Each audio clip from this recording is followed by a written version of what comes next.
এই মুহূর্তে উত্তরার আজমপুর রাজলক্ষ্মী এলাকার যে পরিস্থিতি আমরা দেখতে পাচ্ছি, তো থানার সামনে এখানে গোলাগুলি তো এখনও হচ্ছে অলরেডি। কিছুক্ষণ আগে ড্রোন দিয়ে আবার পুলিশে পর্যবেক্ষণ করলো যে এখানে কে কে আছে। তো এই সামনে এখান থেকে প্রায় 3-4টা লাশ নিয়ে আসা হয়েছে, কারণ যাদেরকে গুলিবিদ্ধ করে মারা হয়ে গেছে আর কি, ওরা মারা গেছে। ওই দিক দিয়ে এখন মেডিকেলে নিয়ে যাচ্ছে আর কি। তো এই পাশটাতে কিছু জনগণ আছে, আর পুরাই রাস্তা এখন ফাঁকা হয়ে গেছে।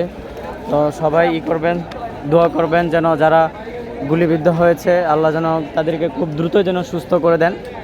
আর এইখানে থানাতে এখনও রয়ে গেছে কিছু পোলাবান আছে এখনও। তো এখন হেলিকপ্টার দিয়ে আসতেছে দেখা যাচ্ছে। তো হেলিকপ্টার দিয়ে র্যাব আসতেছে, বলা যায় না কি আসতেছে। এখন হেলিকপ্টার দিয়ে পর্যবেক্ষণ করতেছে, যদি উপর থেকে গুলি করে দিতে পারে নাই। ওদের কিন্তু এখন আর বিশ্বাস করা যাচ্ছে না এখনো। এই যে দেখেন, এই যে হেলিকপ্টার, বাচ্চারা সবগুলো